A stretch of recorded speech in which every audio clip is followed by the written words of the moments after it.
we should be live. Nathan Burnett, episode 32.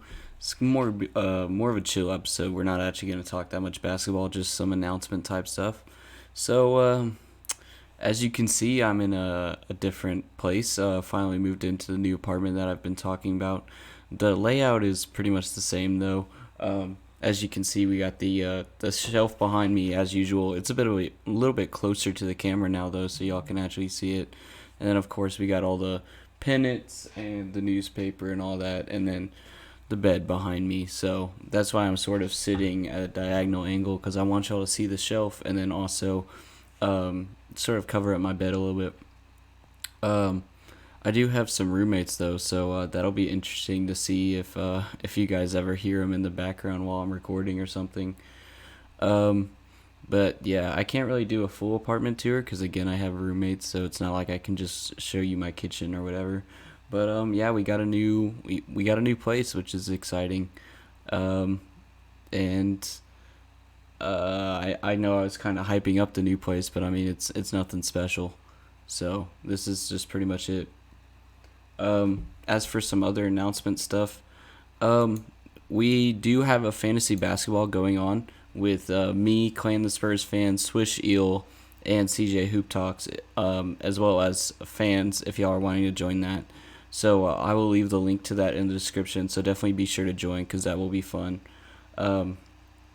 And yeah, just I'm looking forward to doing fantasy basketball, especially with Clan and some other people. So definitely go join that if you're interested.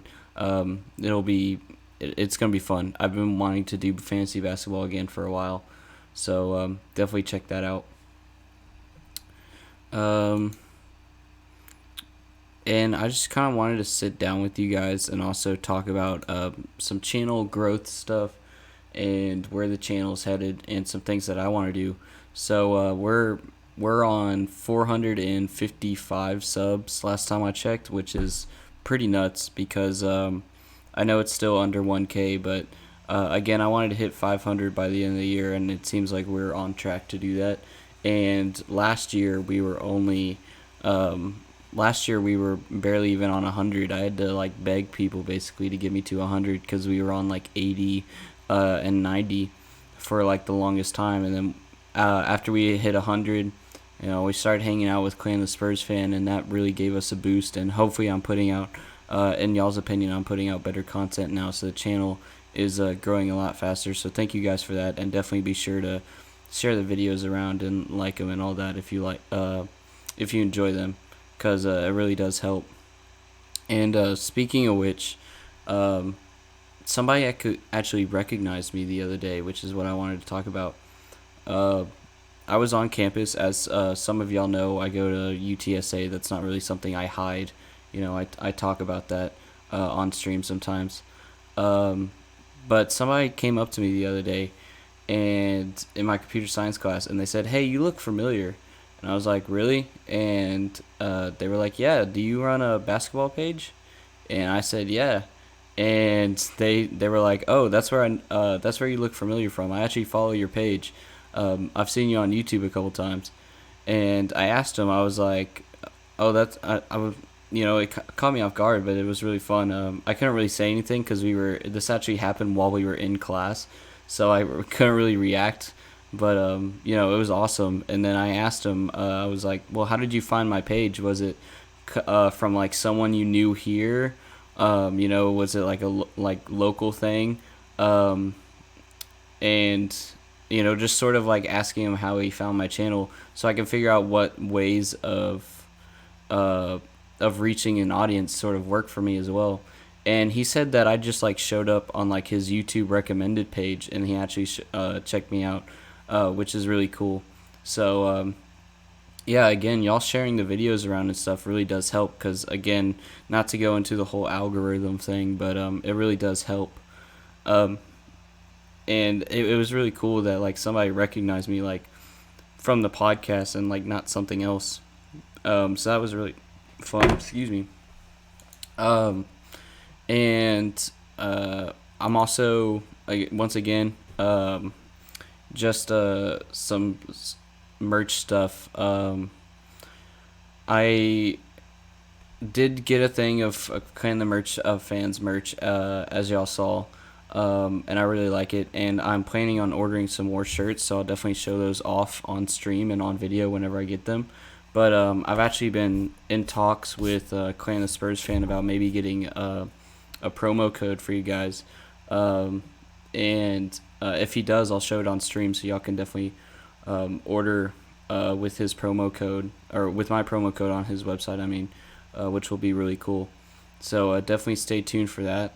As well, I'm also working on my own merch. Obviously, the channel isn't big enough right now to start selling it because we're still under 1K. But I already have like some designs like written up and everything. I already have designs made. Because for those of you that don't know, I actually did take graphic design classes a while back.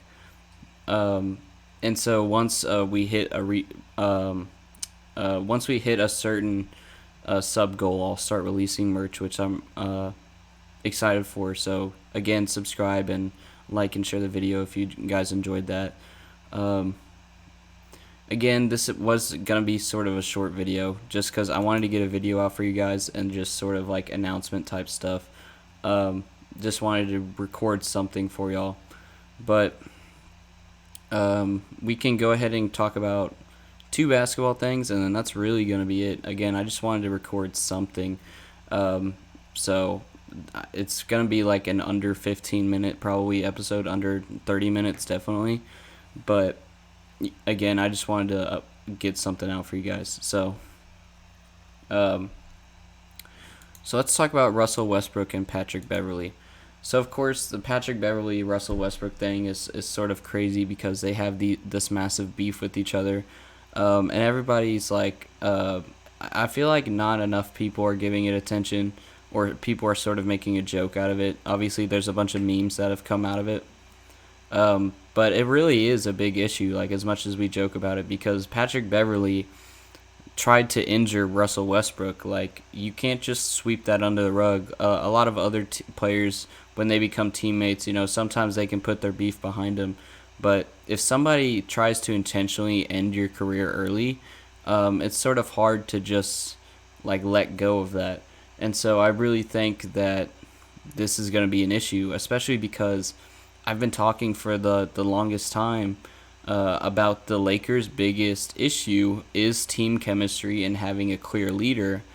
And rather than fixing that team chemistry, they brought in something that is going to be potentially an even bigger team chemistry issue.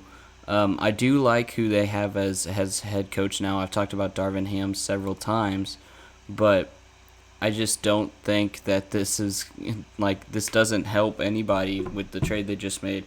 And I also saw a meme that I'll pull up about it. Let me see if I can find it in here.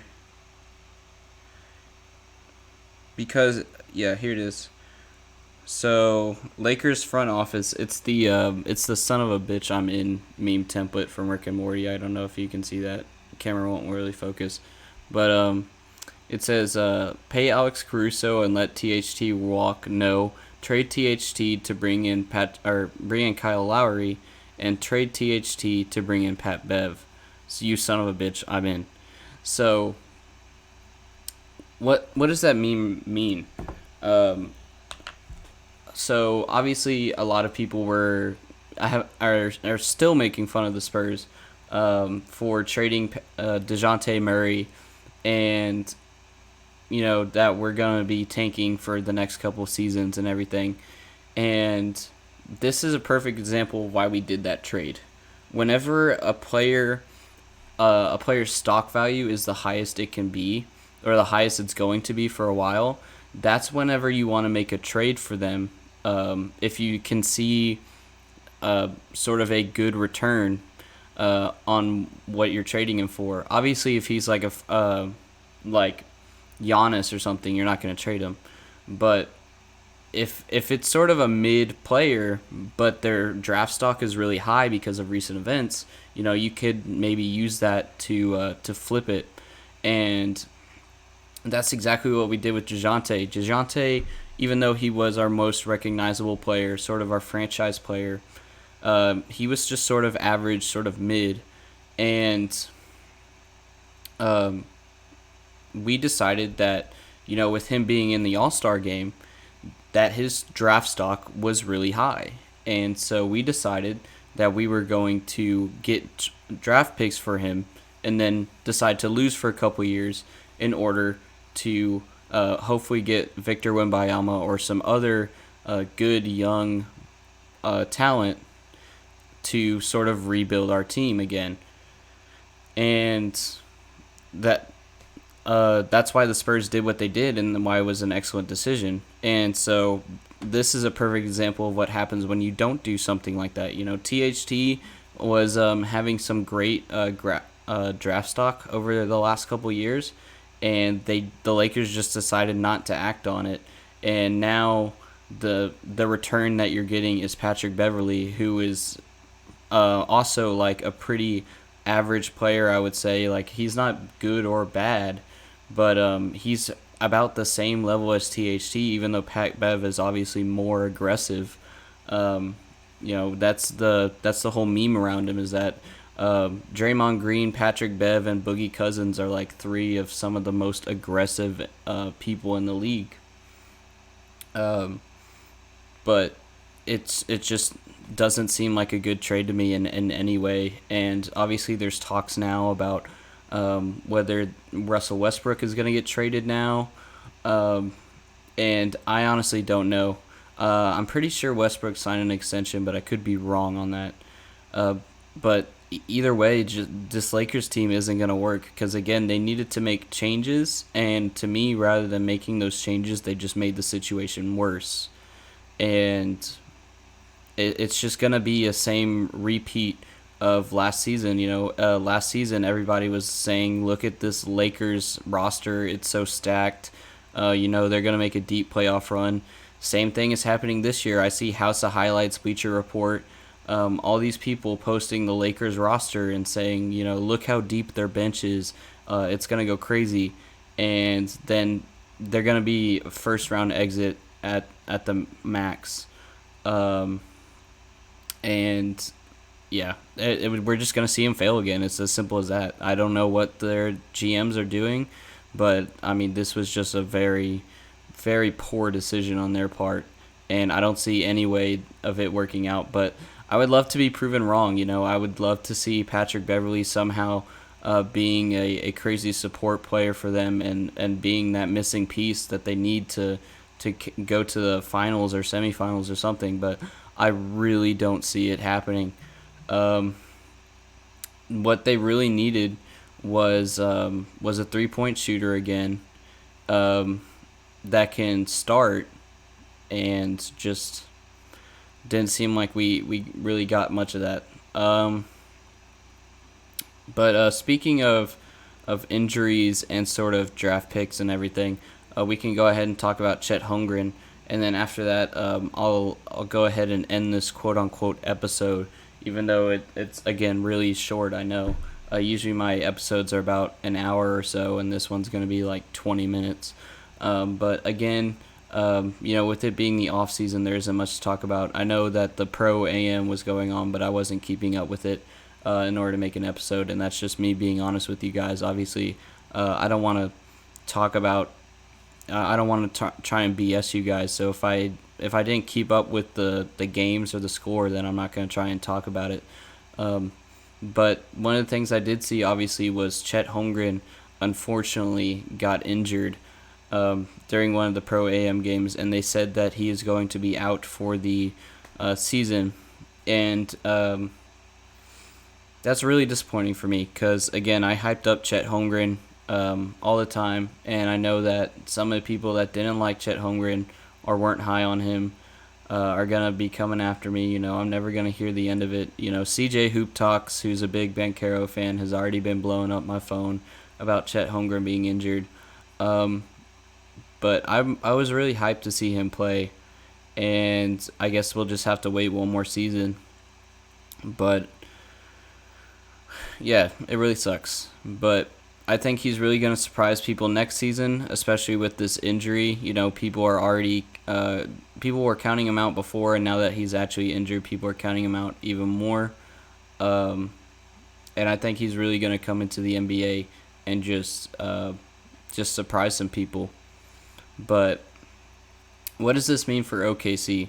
So OKC obviously has a bunch of draft picks throughout these next couple of years, and now one of their players that they just drafted is injured. So I actually said in my season predictions that OKC was going to move up quite a bit. I said that they were going to do much better than they have been with Chet Holmgren, and they were sort of going to move up the standings in their conference. So unfortunately, that hasn't happened.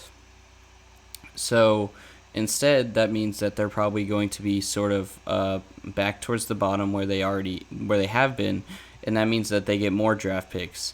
And again, this draft that's coming up has Victor Wembanyama and has other great talent. So we could potentially see OKC sort of trade up in the draft, or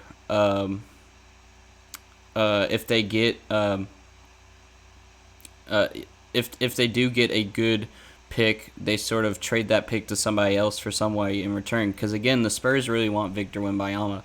So if somehow if the Thunder get the first pick, then they have sort of obviously some bargaining chips to work with the Spurs and some other teams, because they have 30 other picks throughout the next couple of years they could use. But I could also see if they get the first pick, picking Victor Wembanyama because Chet Holmgren is so skinny, and sort of having a start and a bench with those two guys, or having even though they're both 7 foot, you could have sort of a power forward center situation with sort of like Giannis and Brook Lopez for the Bucks, or a Tim Duncan and David Robinson type scenario. And we'll just have to see what happens, but I really think that they are going to be in the same spot that they were before, and then if they get another draft pick, then they can sort of manipulate trades in order to get what they really want, which of course, again, they're rebuilding right now, and it'll just be interesting to see what comes of it. But that's really all I have for this episode. Again, I'm sorry that this podcast episode was not as long as typical podcast episodes are, but I know I hadn't uploaded in a while, just because, again, I'm moving into this new place and school started back up, and I'm trying to get some money to pay my rent, so I'm working a lot more now. But I just wanted to get something out for you guys to sort of stay consistent. So I hope you guys enjoyed. I'm definitely going to have some more throughout the next couple weeks to upload. Again, I've just been working and everything, but I'll have some more videos to come out, hopefully. And, like, subscribe, share the video, all that cliche YouTuber stuff. And these episodes also are available in audio version on Spotify if you listen there. So that's all I got for this one, guys. So y'all have a good one, and we'll see y'all in the next one. Peace out.